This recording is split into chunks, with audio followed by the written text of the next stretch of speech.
bonsoir à tous. Merci Valérie de m'avoir demandé d'animer aujourd'hui cette dernière table ronde de l'événement sur la recherche. Un mot peut-être pour me présenter. Donc, je suis Cyril Pinel, le conseiller nucléaire à l'ambassade de France à Londres.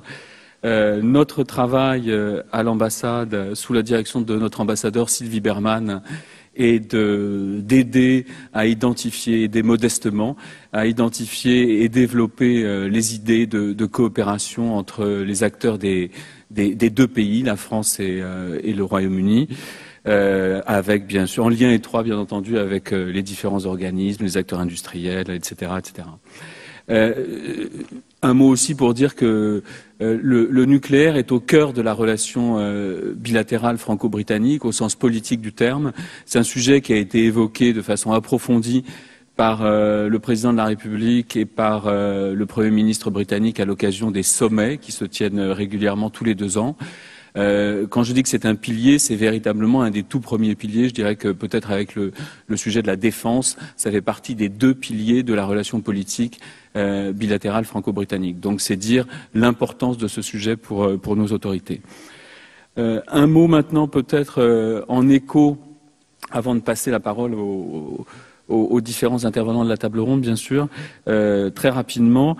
Je suis très content en fait d'avoir attendu la fin de la journée pour animer une table ronde, parce que ça m'a donné l'occasion de voir à quel point déjà dans la réalité et potentiellement ce partenariat est riche. On a évoqué différents sujets. On a commencé par le New Build avec le pilier qui constitue ce partenariat autour de NNB, EDF Energy, mais aussi bien sûr Areva, Rolls-Royce, Assystem Atkins, Bocard, Cavendish, etc., etc. Je ne peux pas les nommer tous, donc il y a toute la supply chain. On a évoqué ensuite, on vient d'évoquer là l'aval du cycle, la question du plutonium qui est une question majeure pour nos intérêts respectifs avec les enjeux de non-prolifération et de sécurité que ça représente. Donc là aussi, il y a une véritable mine de coopération pour les 2 pays. On a évoqué, peut-être pas suffisamment, mais la sûreté. Moi, j'étais très frappé par la profondeur de l'intervention de notre collègue de l'ONR, et je pense qu'on a des choses à apprendre, nous, Français, dans ce domaine-là aussi. On a touché du doigt la question des déchets. Et maintenant, la recherche. Alors, un des intérêts du sujet recherche pour moi, c'est que ça permet de se projeter encore plus dans le long terme. Et en se projetant encore plus dans le long terme, ça permet d'envisager véritablement un partenariat qui soit totalement équilibré. Dans un entretien avec un collègue du DEC il y a quelques semaines, il a employé face à moi le terme de True and Global Partnership, en évoquant ce que pourrait être, ce que devrait être le partenariat franco-britannique dans ce domaine. Et je crois que ces mots sont très importants, et je crois que les sujets recherche peuvent y contribuer très fortement, parce que justement, se projetant sur le long terme, ils permettent d'envisager les gives, les takes, et donc ce partenariat équilibré qui doit être la clé du succès. Voilà, j'ai trop parlé. Je voudrais maintenant donner la parole aux différents participants, en commençant par Paul Howarth. Alors, Paul est bien connu de vous tous. C'est le directeur du UK National Nuclear Laboratory. Paul a dirigé le NNL depuis sa transformation dans un government-owned, government-operated organization. He's also an executive director of Battelle Energy UK and a visiting professor at the University of Manchester, where he co-founded the Dalton Nuclear Institute. Paul, you are most welcome to take the floor now. Maybe one first question on my side would be, what are the priorities of NNL today? What is the state of cooperation you have, mainly with CEA, but also others? And what do you see as the priorities for the future? Thank you very much. Okay, thank you very much, Cyril. Well, good afternoon, everybody, and delighted to be here on this panel.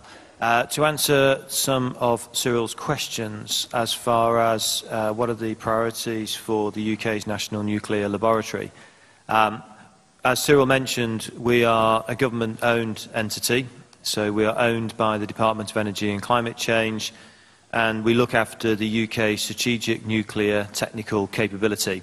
That includes the people and also the research facilities, and the two go hand in hand to ensure that we are able to fulfil a primary role, which is to advise the UK government as far as energy policy objectives. We also have a secondary role, and that is to deliver the research to support a lot of the UK's nuclear energy programmes. And the way that I characterise it is, in the United Kingdom, we have a lot of large nuclear programmes that are very distinct. We have continued operations of the existing reactors, we have new nuclear build, we have legacy waste management, clean-up, decommissioning. You heard earlier about plutonium disposition. We're looking at potentially advanced reactors, and my colleague Fiona mentioned we're even looking at space as well. So it's a very extensive programme. For me, against all of those aspects of the programmes, there's an awful lot of money, there's a long time scales, and there will be a lot of resources that are going to be required. And what we need to do is to carry out the research, technology and development that will underpin the delivery of all of those programmes. As a national laboratory, and I'm sure my colleague here from CEA will be able to go into further detail. And Christophe and I have worked closely together as far as building the case for the role that laboratories play. We sit between academia and between industry, and we help to develop the concepts and the technology that come out of universities and then need to be developed and moved through into an industrial context. And both our organisations have a number of subject matter experts, and these individuals are crucial at being able to understand the industry's challenges but translating them into the underpinning science. So effectively that's the role that we fulfil in the United Kingdom. With regards to the relationship that we have in France, and particularly working with our fellow national laboratory in the form of CEA, my starting point is to look at UK government policy and UK government law, and I know that that's a safe starting point, I can't get that wrong. And that is that the UK has codified into law an 80% reduction in CO2 emissions by 2050. That's a significant reduction in our CO2 targets. The work that we've done in the United Kingdom, and I was fortunate enough a number of years ago to work quite closely with Sir John Beddington, the Chief Government Scientist, to look at how the UK can actually achieve that target. And we developed something which was a web-based simulation that we put out to the whole of the general public to basically say, here's the challenge, UK law, 80% reduction in CO2 emissions. Everybody work out how you're going to get there, and you can construct this model however you like, as far as whether it's got fossil fuels with sequestration, whether it's got nuclear, whether it's got renewables. Use it how you like, see what answer you come up with.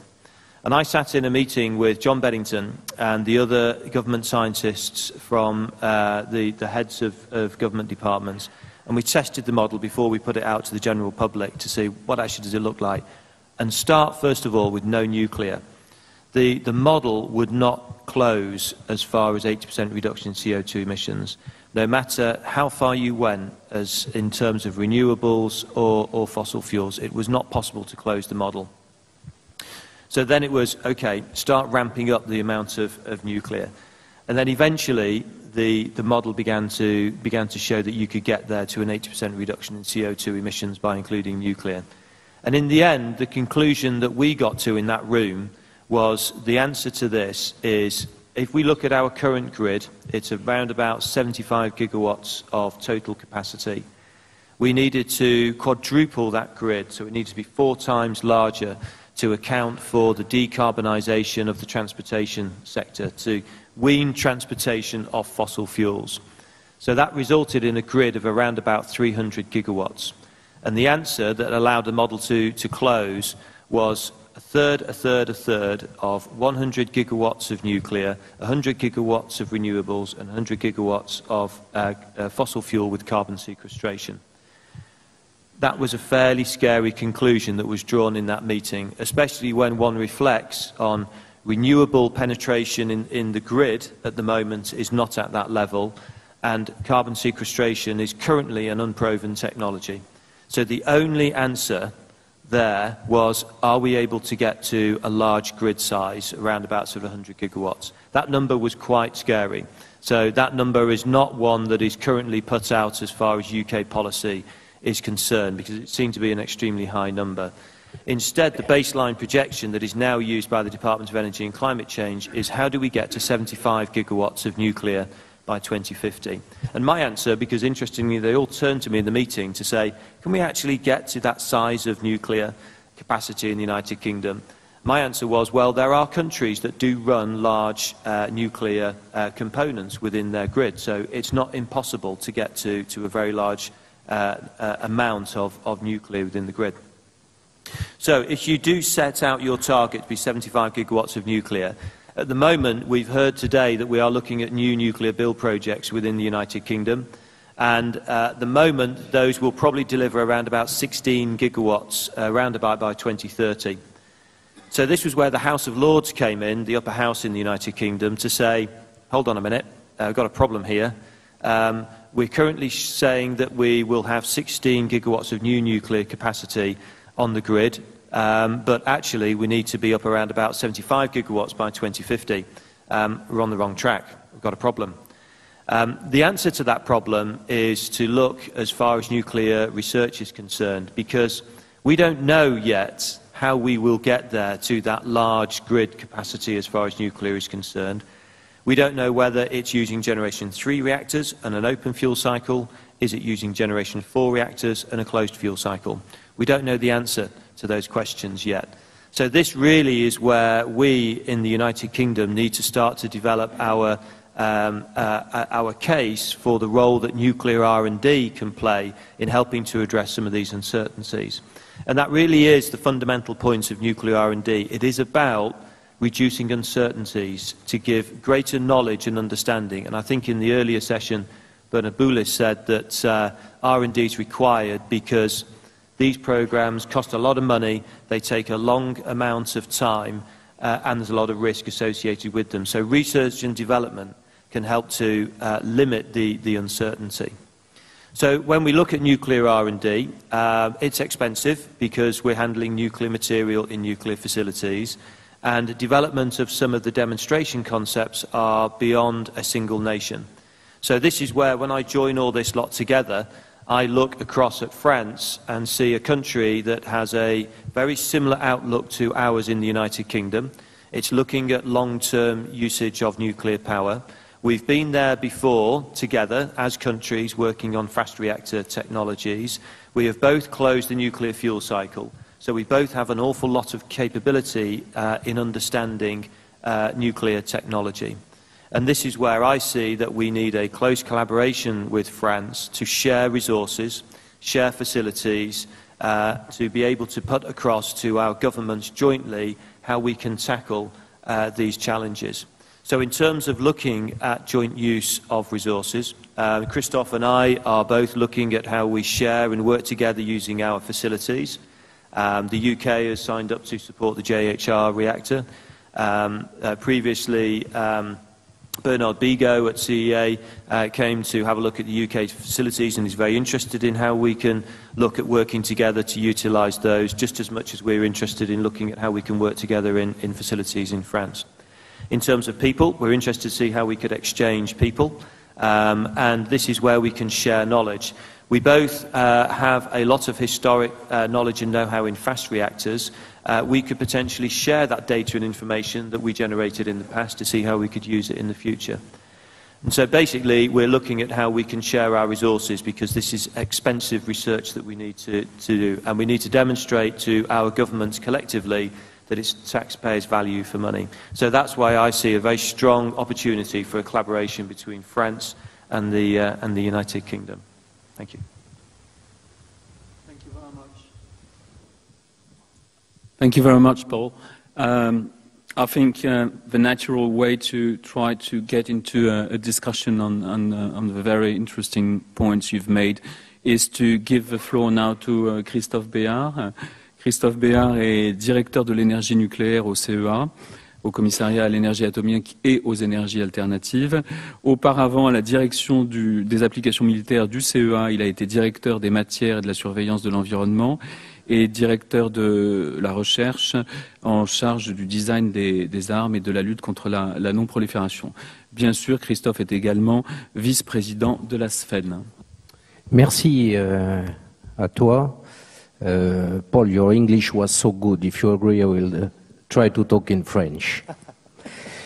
Tout d'abord, je me réjouis de voir ici le laboratoire jumeau, c'est comme ça que tu l'as appelé, le NNL, avec qui nous travaillons maintenant depuis plusieurs années. La coopération ou les liens que nous avons avec le Royaume-Uni, ces liens sont anciens.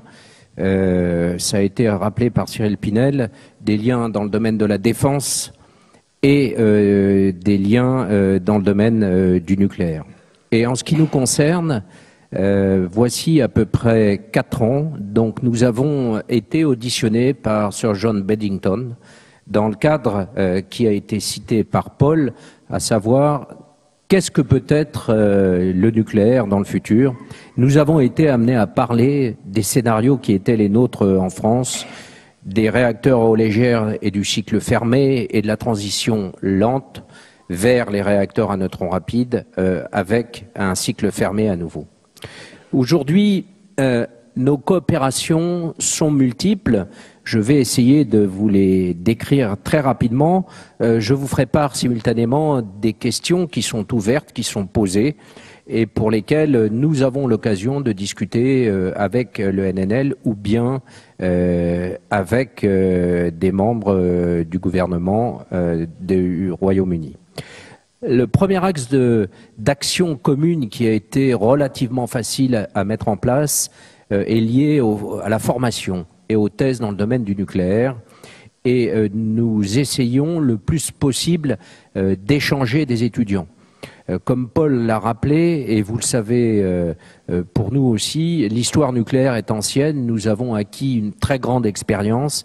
Et je pense qu'il est intéressant de regarder comment nos voisins de l'autre côté du Channel travaillent, quels sont les sujets d'importance et sur quoi, in fine, nous pouvons coopérer. Donc je dirais que ça, c'est parti, plutôt d'ailleurs en coopération avec les universités anglaises. Nous avons un deuxième sujet qui a accru notre coopération, c'est la coopération dans le domaine du réacteur Jules Horowitz. Vous savez que c'est un réacteur qui est en construction dans le sud de la France, à Cadarache. C'est un réacteur de type MTR, Material Test Reactor. Et il est clair que si nous voulons regarder les problématiques liées au vieillissement du parc, si nous voulons regarder des sujets particuliers dans le domaine des accidents graves, ce type de réacteur est important. Et donc le Royaume-Uni nous a rejoints en 2013 et nous nous en réjouissons. Nous préparons avec eux et avec les autres pays partenaires les expérimentations qui auront lieu au sein de ce réacteur à partir de fin 2019. Nous avons monté, nous sommes encore en train de monter une coopération dans le domaine des réacteurs à neutrons rapides. Nous avons signé un accord avec le NNL pour regarder ce que nous pouvions faire dans le domaine des rapides et en particulier du réacteur à neutrons rapides que nous étudions en France, Astrid. Donc nous avons un accord général et cet accord, nous regardons ses applications. En particulier, le premier axe sur lequel nous coopérons de manière tout à fait active, c'est ce que nous appelons les trésors, entre guillemets, des réacteurs. Pour nous, c'est Phoenix, et pour le Royaume-Uni, c'est Dounrel. L'idée, c'est la suivante. Ces réacteurs à neutrons rapides ont fonctionné pendant des dizaines d'années. Quel a été le comportement des matériaux? Comment sont-ils aujourd'hui? Et vous comprenez bien que ce retour d'expérience est essentiel si on veut développer un prototype de réacteur à neutrons rapides. Donc nous menons à bien les études sur ce que nous appelons le trésor Phoenix. Le NNL mène à bien les études sur le réacteur de Dounreay avec des analyses dans ses laboratoires chauds. et bien entendu, nous échangeons les résultats. C'est évidemment extrêmement important à terme pour la sûreté.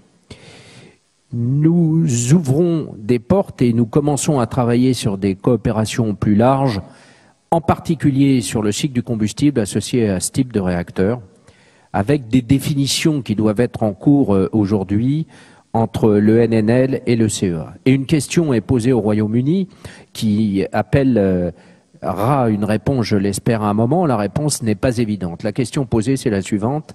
C'est acceptez-vous de regarder au-delà de la R&D? Si nous nous mettons à construire Astrid, quelle sera la position du Royaume-Uni en termes de participation? Et évidemment, ça nécessite tout un tas d'examens au sein du Royaume-Uni, et nous discutons de ce sujet. Ça veut dire que nous ouvrons la porte très largement pour un futur à 10, 15 ou 20 ans. Je dois ajouter d'ailleurs que dans le domaine du travail que nous faisons sur le réacteur Astrid, qui est aujourd'hui un travail non seulement de R&D mais aussi d'ingénierie, nous travaillons en particulier avec Rolls-Royce pour une partie spécifique de ce réacteur, un développement assez pointu qui porte sur un échangeur spécifique sodium-gaz. Les échanges que nous avons par ailleurs sont liés à la gestion du plutonium. Je dois rappeler que pour nous, le gouvernement a réaffirmé la politique du cycle fermé et vous l'avez compris, il n'y a pas d'opposition pour nous entre les réacteurs à eau légère et les réacteurs de 4e génération. Il est clair que pendant ce siècle, la majorité de l'électricité sera produite par les réacteurs à eau légère dans le cadre d'un cycle fermé. Toutefois, comme ça vous a déjà été signalé, nous avons des scénarios qui introduisent les réacteurs à neutrons rapides petit à petit à partir de 2050, et ce sont sur ces sujets que nous échangeons avec le Royaume-Uni, avec un périmètre qui est toutefois un peu plus large, parce que au lieu de considérer le seul cas français, je crois que les deux pays qui sont examinés simultanément dans ces discussions, c'est bien entendu le Royaume-Uni et la France. Enfin, nous essayons de nouer des coopérations dans le domaine de l'assainissement et du démantèlement. Vous savez que le Royaume-Uni a une activité importante dans ce domaine, que c'est un pays qui est tout à fait similaire au nôtre, parce qu'il a non seulement des réacteurs électrogènes à assainir et démanteler, mais aussi des installations du cycle du combustible.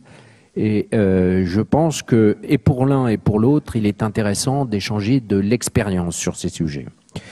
Je terminerai en disant la chose suivante, et ça a été rappelé par Paul. Nos deux pays sont au sein de l'Europe. Je ne pense pas que l'Europe puisse se payer des installations nucléaires, pour au moins deux raisons. La première, c'est que ces installations nucléaires coûtent cher, et la deuxième, c'est que l'Europe n'a probablement pas les moyens de payer énormément d'installations dans le domaine de la fission. Je pense qu'il est intéressant, et nous avons démarré cette démarche commune au sein de l'Europe, d'expliquer que nous disposons les uns et les autres, Royaume-Uni, France, d'installations nucléaires qui peuvent être mises à la disposition de pays européens. C'est de la mutualisation. Et nous essayons de le faire de façon plus précise dans les domaines qui sont les nôtres. En particulier, s'est posé à un moment pour nous la question de construction d'un laboratoire chaud dans le sud à Cadarache. Nos études d'opportunité ont intégré la possibilité de faire du travail au sein du NNL. Nous avons été amenés à revoir cette position. Ceci étant, systématiquement, la question se pose: qu'est-ce que l'on mutualise avec nos partenaires, et en premier, le Royaume-Uni? Je vous remercie. Merci beaucoup Christophe pour ce panorama très précis qui qui a parfaitement complété la vision de Paul Haworth exprimée juste auparavant. Moi, j'ai noté chez l'un comme chez l'autre l'utilisation de l'expression de laboratoire jumeau. Je trouve que là aussi c'est extrêmement prometteur. Et dans tes derniers propos, Christophe, la perspective de travaux sur 10, 15, 20 ans quand on commence à parler d'Astrid, là aussi je trouve que ça ouvre des perspectives très très intéressantes. Alors, après avoir entendu encore une fois les laboratoires jumeaux côté britannique et côté français, je me tourne vers EDF et avant de présenter Bernard Salat, la question que je lui poserais, ce serait de nous dire déjà ce qu'EDF fait en matière de coopération dans le domaine de la recherche avec des acteurs britanniques et comment ce qu'ils font est de nature à s'articuler avec ce qui vient de nous être présenté par les deux organismes de recherche français et britannique en tant que recherche industrielle plus appliquée, qu'on voit bien comment les choses se mettent ensemble, encore une fois. Alors Bernard Salat est également bien connu de cette assistance. C'est le directeur de la recherche et du développement à EDF. Il a été auparavant directeur de la division de Nuclear Engineering à EDF également. Et il a participé au démarrage du programme nucléaire chinois. Et là, peut-être aussi qu'il pourra nous dire un mot sur le triangle qui a été évoqué ce matin par Vincent de Riva. Bernard. Merci Cyril. Bonjour à tous. Ravi et merci d'ailleurs à Valérie d'avoir l'opportunité de vous parler un petit peu aujourd'hui de la R&D à EDF et tout particulièrement de ce que nous faisons avec nos collègues britanniques.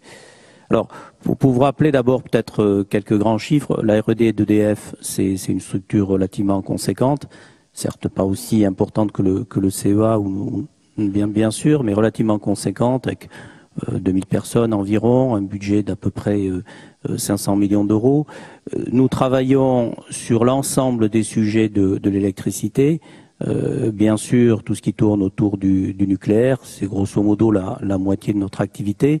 Mais nous travaillons aussi sur tous les autres thèmes, le renouvelable, les smart grids, de façon générale tout ce qui est smart, les smart meters, les smart cities, l'intermittence.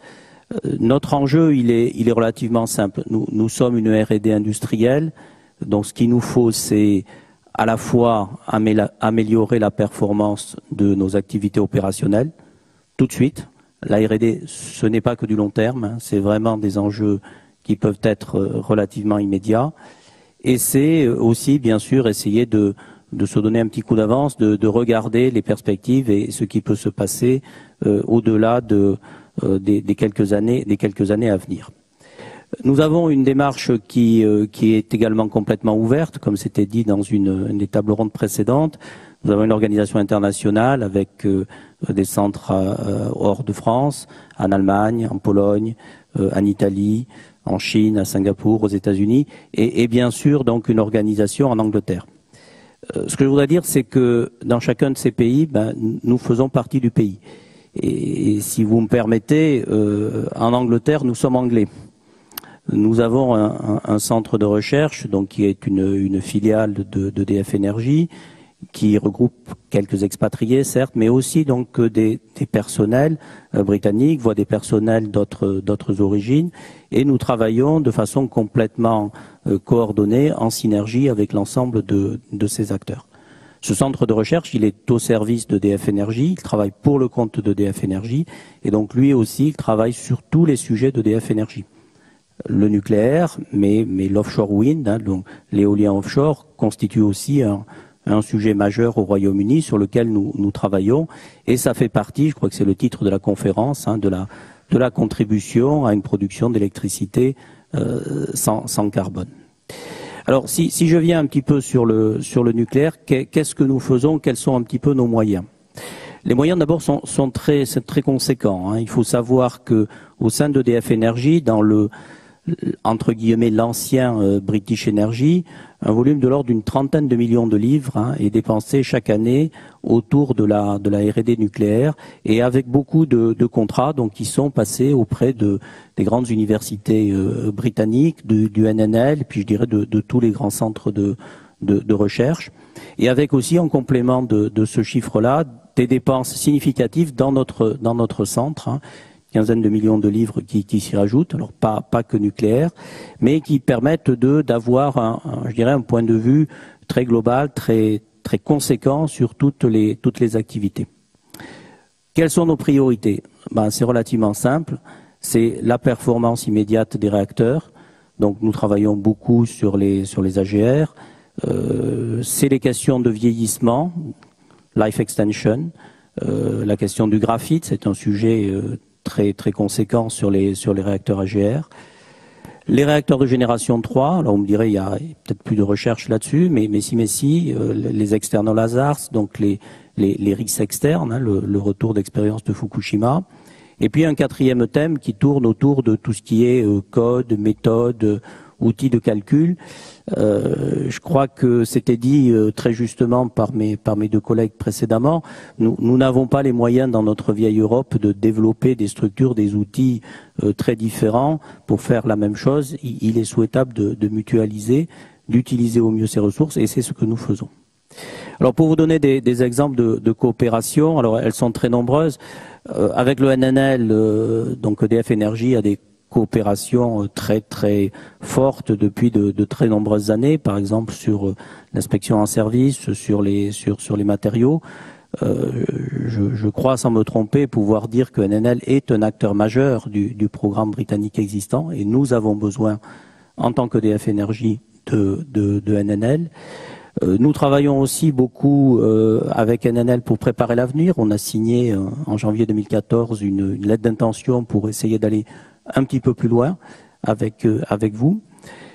Nous travaillons aussi beaucoup avec Manchester, l'université de Manchester. Nous avons créé en 2011 un centre commun de simulation qui s'appelle le MASC. Hein.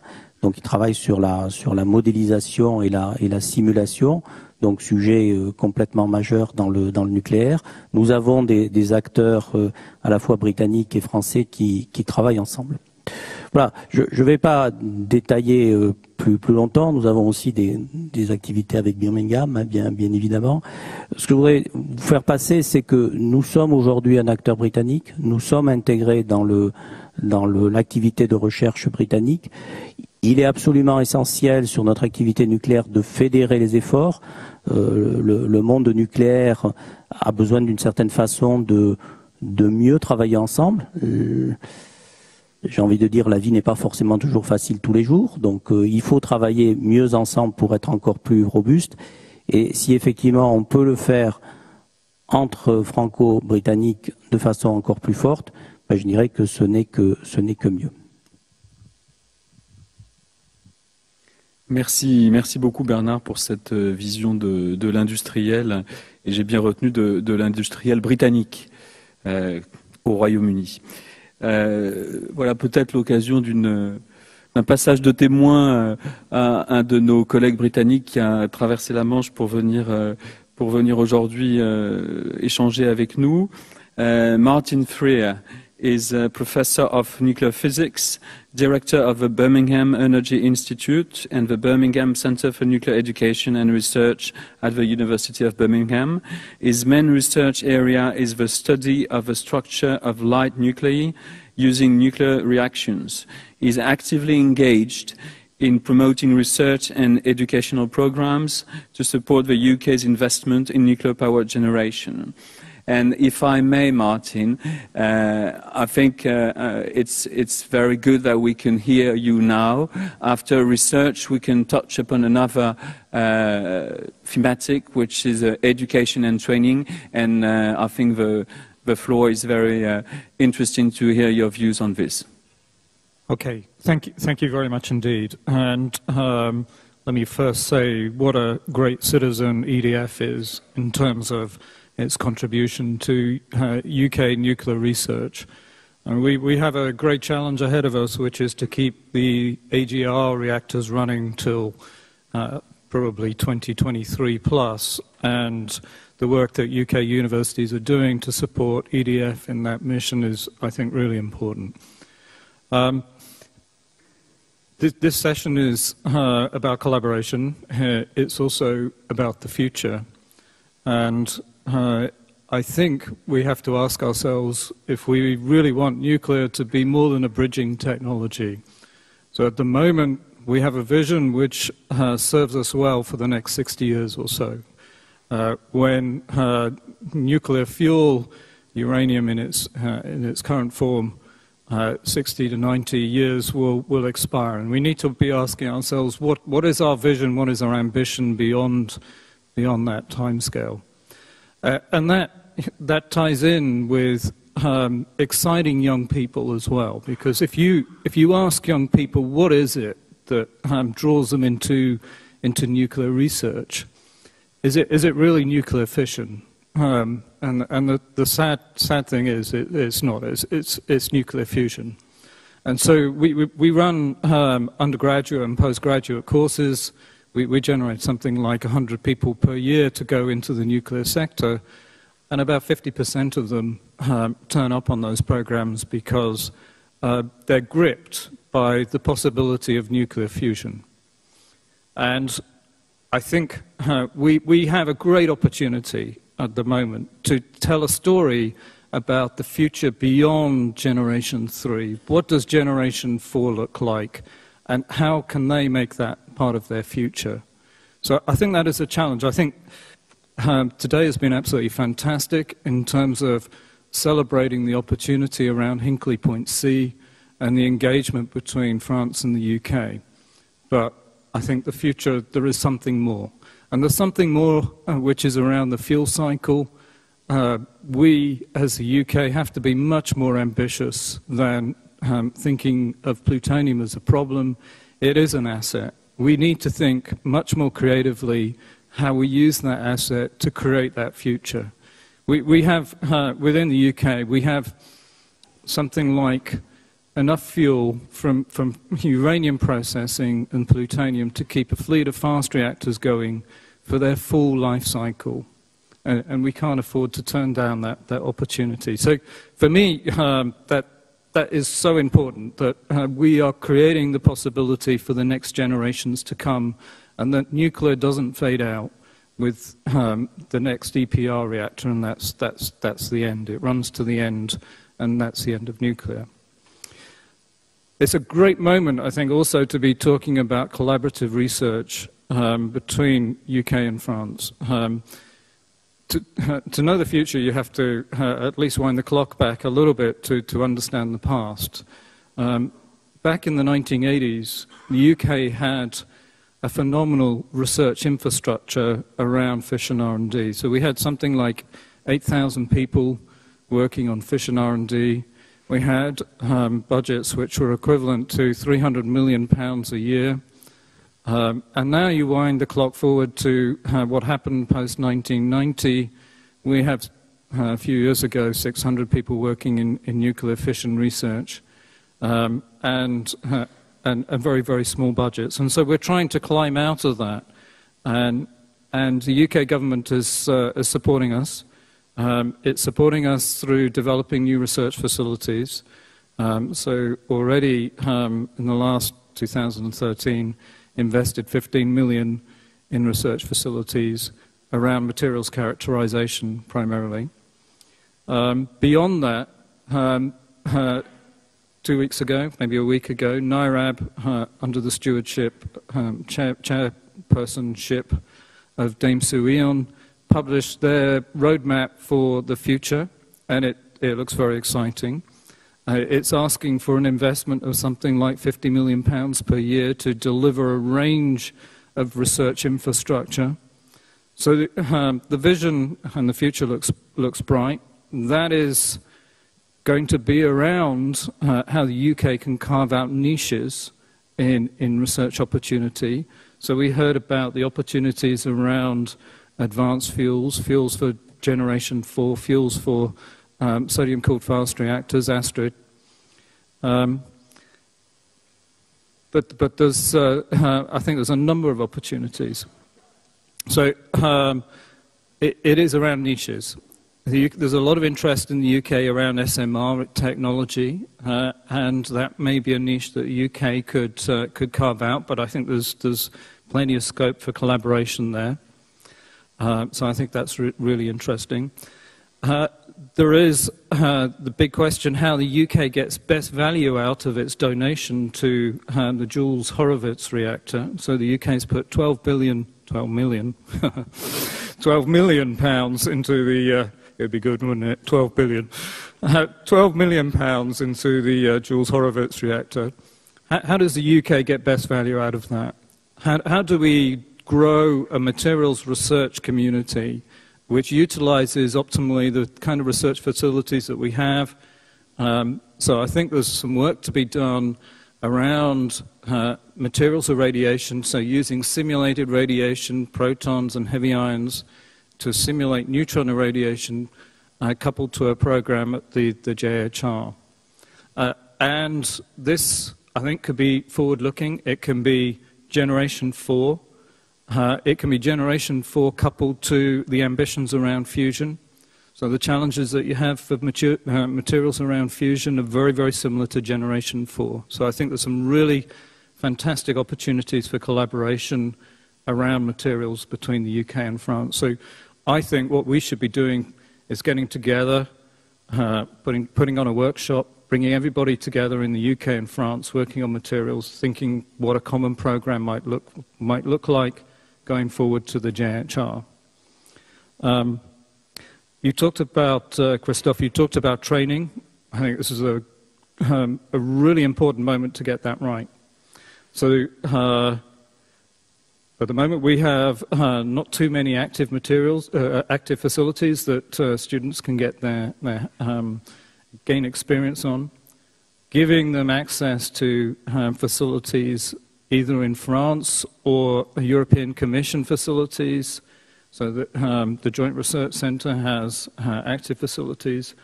I think we should be looking together a cohort of students, part funded by the UK, part funded by France, who create a generation who work together on active topics.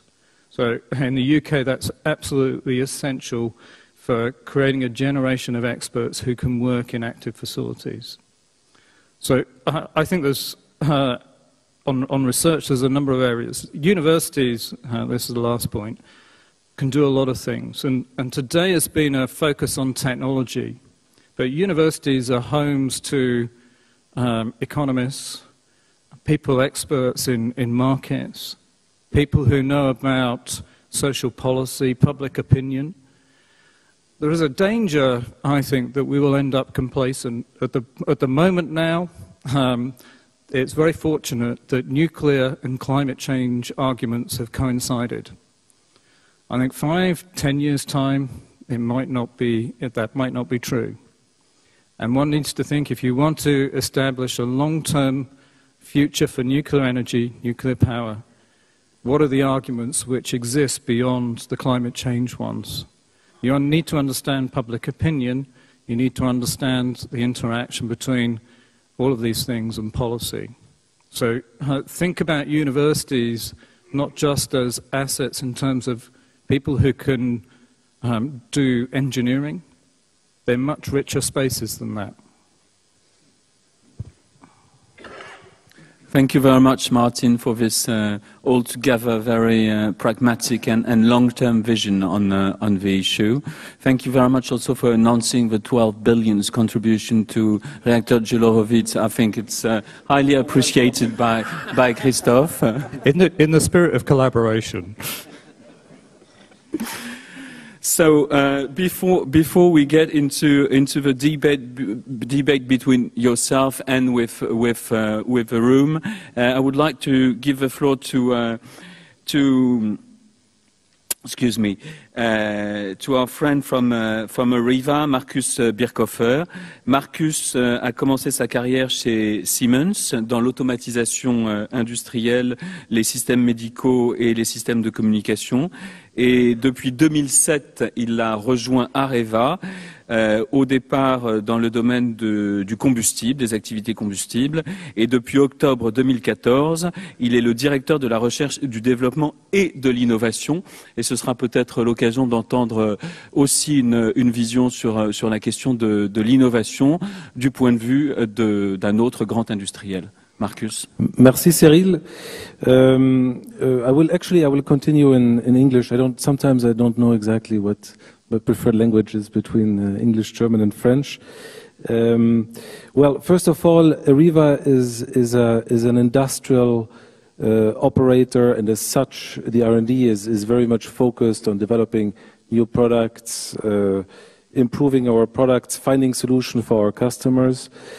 And even if I'm not very long in the world of the research and development activities, I would like to mention that actually Areva has very long-standing ties with UK institutions with regards to research and development. So the universities were just mentioned, Manchester, Cambridge, Oxford. We have a visiting professor in Manchester.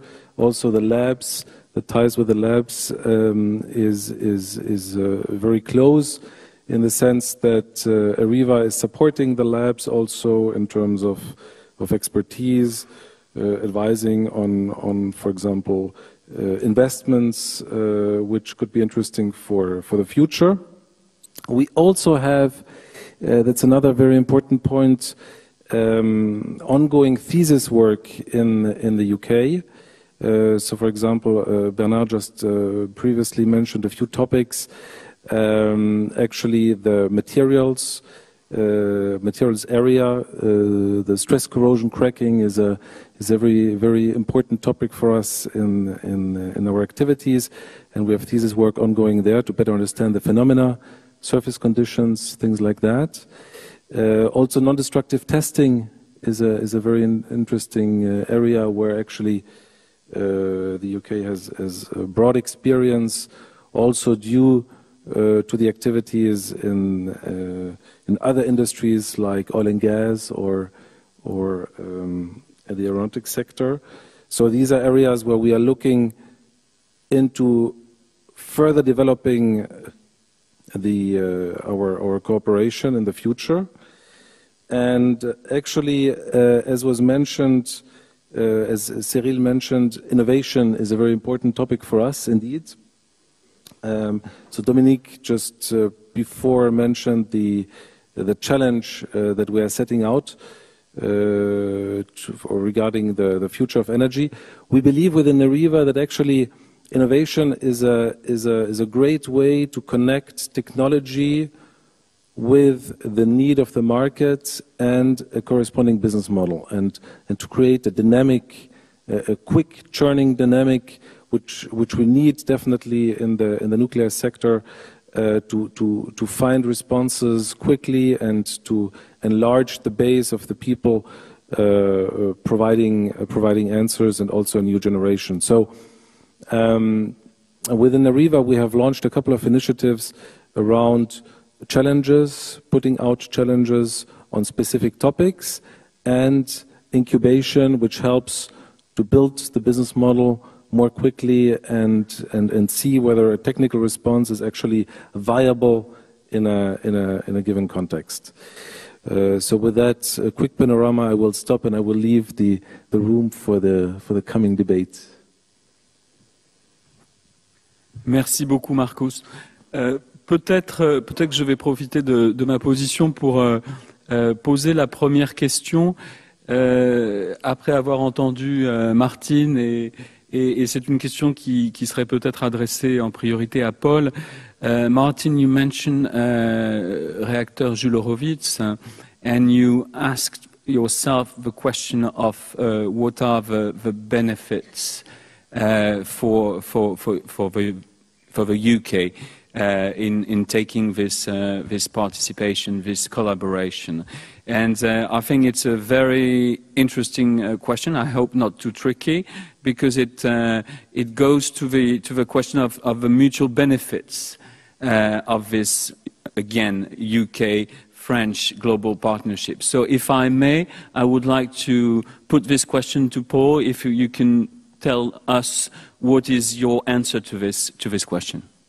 Okay, thank you, Cyril. If I could just start with your closing statement there about this UK-France global partnership. I think what we've just heard from all the panel members is, whichever way you look at this, the UK and France are are bound together as far as nuclear developments are concerned. I mentioned earlier these large national programs that we have and how I characterize them. The continued operations, as Bernard says, that we are absolutely linked together as far as EDF's role in the United Kingdom in terms of research. And as Martin said, EDF absolutely understands that and absolutely understands its role as far as furthering the nuclear research capability within the United Kingdom, which is great to see. And it is about bringing on the next generation of people, about carrying on the research activities, and we work closely together with EDF on that. The countries are bound together. The UK needs those reactors to continue operating, and EDF needs to see those reactors operating. On Generation 3, as far as Hinkley Point C is concerned, both countries need to see that reactor system constructed and to be a success. And then on fuel cycle, we work closely with Areva on Sellafield work and then also looking at MOX fuel and further developments. And then obviously further out with CEA on fast reactor research. So whichever way we look at this link, the two countries are bound together. And what I'm keen to see is for the governments really to really recognise this and see, right, what do we do to really further this link in terms of exchanging people, use of facilities and programs of research, joint programs of research together. So to answer your question then, with one of those key elements, which is about Jules Horowitz reactor, the UK has invested in Jules Horowitz because when we look at our research infrastructure, one thing that we do not have is a research reactor.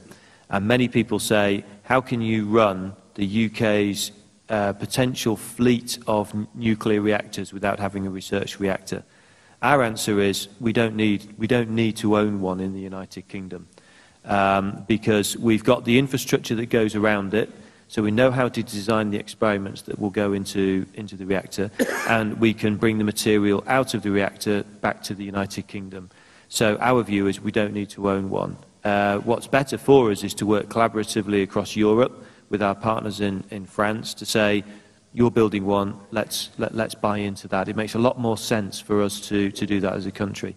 So the research experiments that we see coming forwards would be in the areas of looking at materials research to support fleet build for existing reactors, Generation 3 reactors, and then on to Gen 4 reactors.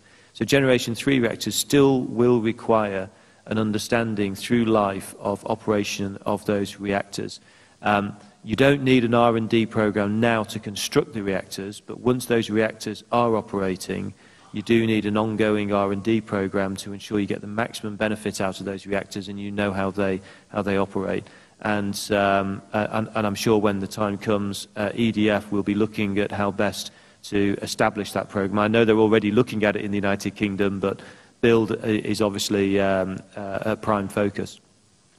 And then also there's fuel, and fuel is very important. So we can almost look at whatever reactor system is constructed in the United Kingdom, we need to understand fuel. So to be able to manufacture fuel, irradiate it, get the fuel back and have a look at it through post-irradiation examination is critical. So Jules Horowitz does play a critical role as far as that's concerned. Thank you very much, Paul. And see that Christophe wants to add. Juste un point, quand j'écoute Paul et j'ai entendu Cyril tout à l'heure, quand nous discutons avec le gouvernement anglais, une des questions qui nous est posée, c'est tout ce qui est fait est extrêmement bien. Est-ce qu'on peut réfléchir de façon beaucoup plus large à un partenariat global? Et ça, je pense que c'est important parce que ça veut dire une coopération plus approfondie, plus vaste, et probablement sur le plus long terme. Donc, ce qui est engagé au travers du RJH, du réacteur Jules Horowitz, puisqu'on vient d'en parler, c'est, je pense, un début. Bien entendu, il y a tous les aspects industriels dont on a débattu et discuté aujourd'hui, mais dans le domaine de la R&D, ce qui est engagé avec le RJH, notre coopération telle que Paul l'a décrite, est le fondement, je dirais, de ce que nous pouvons faire par la suite, et je pense que en commun, nous devons réfléchir à ce partenariat global sur le long terme.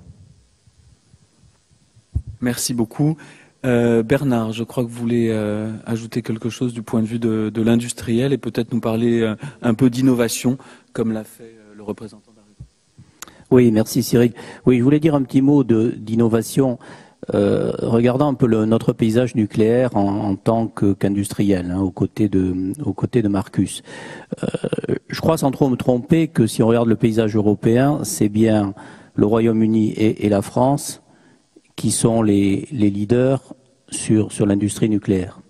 Je crois que je ne me trompe pas beaucoup en disant ça. Notre industrie, comme toute industrie, si elle veut grandir, si elle veut évoluer, si tout simplement elle veut vivre, elle a besoin de s'améliorer. Et s'améliorer concrètement pour des industriels, ça veut dire innover. Ça veut dire avoir de meilleures performances, d'encore meilleures performances et de préparer l'avenir. Donc je crois qu'il est absolument crucial que conjointement entre franco-britanniques, nous travaillons sur ces sujets de l'innovation. Alors, il s'applique de façon immédiate. J'ai évoqué la question des AGR. Nous avons ensemble au Royaume-Uni, grâce notamment aux universités, je pense que c'était effectivement important de le souligner, un travail très très sophistiqué qui est fait sur la prolongation de durée de vie des AGR. 2023, il y a encore du grain à moudre et des choses relativement techniques, relativement pointues. C'est des hautes températures, il y a du graphite, il y a des difficultés d'inspection. Donc il y a des sujets très concrets, très pointus, sur lesquels nous avons besoin de l'ensemble des compétences britanniques pour réussir. Et puis il y a un deuxième volet qui est notre industrie nucléaire a de sens que si elle s'inscrit dans un mix énergétique global, donc aux côtés également d'autres moyens de production qui peuvent être thermiques et qui, je l'espère, seront aussi beaucoup renouvelables. Et donc je pense que nous avons aussi des réflexions à mener au-delà des constructions que nous mettons nous en premier plan. Hinkley Point au Royaume-Uni, c'est clairement notre priorité. Nous avons aussi à préparer un petit peu l'avenir et regarder comment cette industrie nucléaire s'insère dans un mix global intégrant tout un panel de production d'énergie. Donc c'est bien ça, de façon concrète, ces deux volets-là, les grands programmes de recherche que nous devons mener prioritairement pour assurer du devenir, un futur encore plus brillant à notre industrie. Merci Bernard. Cette insistance sur l'innovation me ramène, commentaire de ma part, au propos de Martine sur la young generation and young people. Tout ce que je viens d'entendre là depuis une petite heure montre que non seulement ce partenariat qui devra, qui sera global et qui est déjà en marche, occupe un certain nombre d'acteurs aujourd'hui, mais il est tellement important et tellement riche qu'il est aussi de nature à intéresser, passionner, mobiliser la nouvelle génération. Et c'est aussi un des sujets de travail pour la SFEN, puisqu'il y a aussi une SFEN jeune génération. Donc je trouve que tous ces propos sont extrêmement rassurants. Peut-être avant de repasser la parole à Martin et Marcus s'ils le souhaitent, je voudrais quand même ouvrir le débat avec la salle. Si vous avez des questions à poser aux différents membres du panel. Oui, merci. Bonjour messieurs. Vous avez évoqué tout à l'heure, monsieur Martin Freer, des nombreuses niches de recherche. Et il est vrai qu'il semble qu'il puisse y avoir sous ce jour intérêt à multiplier, à avoir une diversité des acteurs en nombre et en nature, dans l'idée que la richesse des acteurs justement œuvront à la recherche et la décentralisation des décisions d'investissement qui semblent en découler est sinon plus productive en volume, ce qui n'est pas sûr, ni de meilleure loi d'ailleurs, ce qui n'est pas établi non plus. À tout le moins participe d'une prévention des comportements, par exemple, de mimétisme et pourrait effectivement être propice à une forme d'originalité, éviter les effets d'aubaine, etc.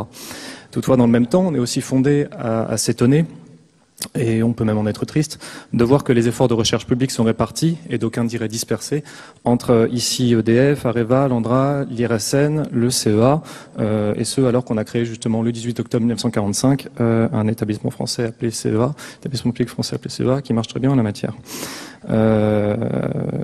Donc le CEA, certes. À cette enseigne, il y a également, je voulais le citer en matière de formation, là je prêche un petit peu pour ma paroisse, l'INSTN, qui semble apte également à remplir une mission de formation qui serait digne de ce nom, avec du reste la possibilité aussi, sans préjudice, de coopération universitaire, nationale, régionale, internationale, etc., intelligente et utile. Donc, pour y revenir, on peut s'étonner, à l'heure de disette budgétaire, de cette dispersion, au moins concernant les acteurs publics ou semi-publics, et à l'heure aussi où on cherche à retrouver, créer, recréer, ça a été dit également, des synergies diverses, variées et, si possible, le plus large possible. Donc ça paraît effectivement un peu contradictoire tout ça, de rechercher à nouveau des synergies alors qu'on multiplie les acteurs et qu'on pourrait très bien revenir à un acteur identifié. Ceci également dans la perspective de ce que disait M. Béard sur le partenariat global, qui semblerait gagner justement avoir une visibilité claire, un découpage méthodique et un marquage de la recherche porté par des acteurs éminents et donc le cas échéant proéminents. Voilà. C'est sans doute une série de questions très riches. Monsieur, moi, j'ai pas compris votre question. Mais par contre, je vais quand même y répondre.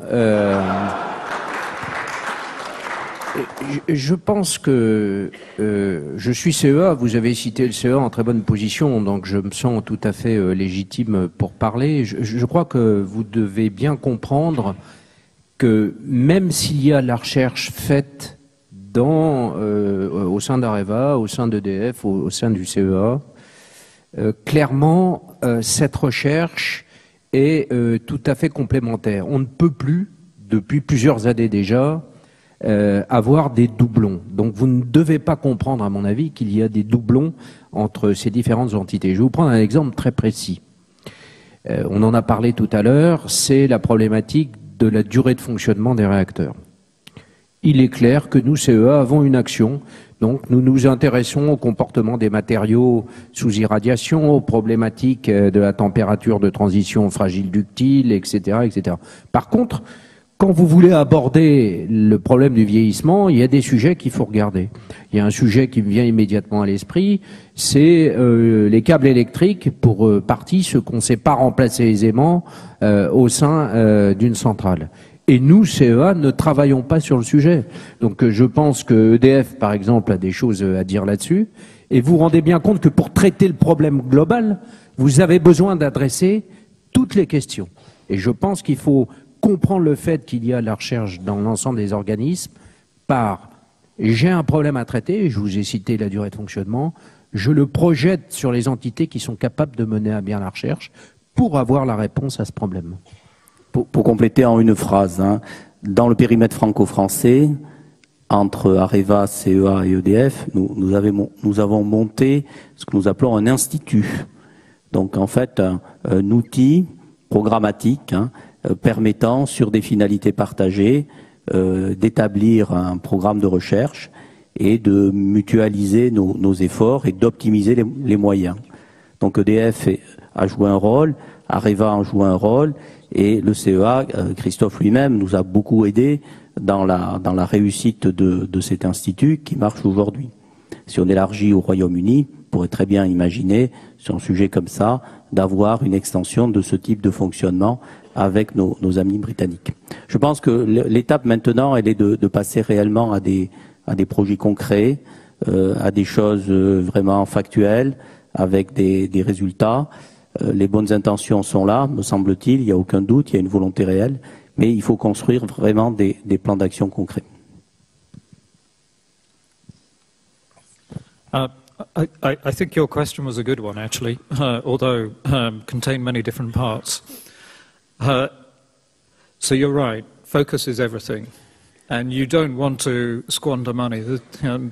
There's a great opportunity to invest from the UK side, the money which is coming through from government in the best way to deliver return. and there is a responsibility within the nuclear research community to make sure that that happens. We are growing from a low base, so the number of really active academics in university departments is small, and so there is a need to nurture and grow, and so money has to be used to do that. But most of all, I think the key issue for me is talent. We need to be able to attract really, really good people into this industry, into this research.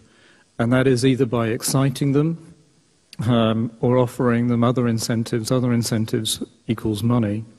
And so I see that actually talented computer scientists, talented roboticists are beginning to move from working on space programs, really exciting, cutting edge stuff, into nuclear areas. So for me, this is quite an exciting opportunity where I see a new generation of talent coming into the subject. Thank you very much, Martin. Any other question in the room? Si. Bonsoir. Je suis Joseph Salomon-Becca. Je travaille pour Sirias. Eppure si muove. Comme on a fait beaucoup d'économies de langue, je me dis un peu d'italien, ça va un peu nous changer. Je pense que tout le monde connaît la phrase de Galilée, et pourtant elle tourne.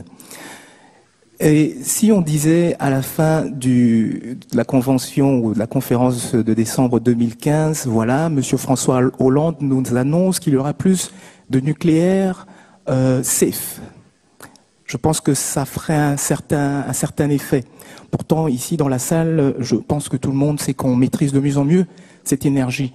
Mais un effort au niveau de la charge négative que porte encore ce mot n'a pas totalement été éradiqué en ce moment. Quand on parle d'innovation, nous souhaiterions peut-être attirer l'attention du monde scientifique sur ce qu'a dit monsieur, je pense, Totti à l'Esther dans le premier panel, concernant une énergie safe, affordable, predictable et surtout une énergie propre quelque part. Bon, c'est ce que tout le monde souhaite. On parle du mix énergétique, on parle du grid qui doit avoir 100 gigas pour la Grande-Bretagne, 100 gigas nucléaire, 100 gigas énergie propre, 100 gigas énergie fossile. La question, c'est à un moment donné, est-ce qu'on ne pourrait pas aborder la question énergétique sur un plan plutôt global au niveau mondial, c'est-à-dire en parlant d'une autorité mondiale de l'énergie qui permettrait un recensement beaucoup plus exhaustif de toutes les sources énergétiques et peut-être aussi conduire alors l'innovation vers la recherche de ces énergies qui sont totalement alternatives. Je dis juste un exemple et je réfléchis tout haut. Si par exemple on se rappelle que tout est mouvement, on pourrait un jour lancer également la recherche sur le fait que la Terre tourne et qu'il y a de l'énergie là, qu'il y a de l'énergie, mais il faudrait orienter la recherche vers toutes ces idées qui sont là, mais malheureusement un peu occultées par la prépondérance de défendre une économie basée sur le nucléaire, qui n'est pas une mauvaise chose, mais qui a encore une charge négative au niveau du public. Merci pour cette question. Avant de passer la parole à Bernard, qui a un commentaire, je crois, un premier commentaire de ma part. Vos idées sont tout à fait intéressantes, très ambitieuses. Vous parlez d'une autorité mondiale. Pourquoi pas un jour, d'ailleurs, est-ce que ça doit être une autorité de sûreté, une autorité d'énergie, je ne sais pas exactement. Mais ce que je trouve très intéressant, c'est que aujourd'hui, en tout cas, on a commencé de parler peut-être d'un champion européen. Je crois que c'est Christian Masset qui ce matin a évoqué ce terme, un champion européen qui pourrait se construire autour du Royaume-Uni et de la France. Alors je sais que le mot européen est parfois un peu délicat chez nos amis britanniques, mais ils me pardonneront pour cette fois.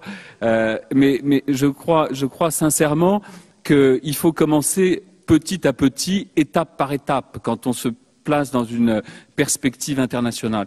Et je vois, et j'ai entendu aujourd'hui, des tas de choses extrêmement prometteuses sur la constitution de ce noyau dur de ce que pourrait devenir un champion européen. Après ce commentaire, je passe la parole à Bernard. Oui, moi, si vous voulez, avec la vision électricité qu'a EDF et un peu mondiale, l'électricité c'est une commodité, c'est un bien absolument essentiel pour la vie de tout le monde, pour l'industrie, et en tant que tel, c'est un bien politique avec un grand P, donc un bien dont tous les États veulent s'occuper et veulent le réguler. Les régulations sont différentes selon les États, y compris dans notre vieille Europe où les politiques énergétiques ne sont pas harmonisées. Mais par contre, je pense que les grands objectifs, ils sont partagés par tous. Ils sont aujourd'hui sur le changement climatique. On vous a parlé ce matin de la COP 21 qui va se tenir à Paris très très bientôt. Quoi de plus bel exemple finalement que cette question du changement climatique comme sujet pour fédérer les parties prenantes. Nos amis britanniques ont énormément travaillé sur ce sujet. J'ai presque envie de dire qu'ils tiennent aussi un petit peu le manche sur ce thème-là en Europe, et on se retrouve bien ensemble pour en parler. Le nucléaire est un élément de cet ensemble, un élément, pas le seul, mais un élément important, et il faut qu'il vive, je crois que c'était dit par mon voisin, en pleine harmonie avec tous les autres éléments de ce mix. Merci Bernard. Avant de clore ce débat, I would like to give the floor again to Paul for our guest of honor today, for him to maybe to say a few words, concluding words on the round table. Okay, well, thanks very much, Cyril. I wasn't expecting to be guest of honour because I'm here with this august panel, which I'm delighted to be part of. So, many thanks for the opportunity today to be here. I think it has been a great opportunity to begin for both countries to start to look at how we establish a joint partnership going forwards.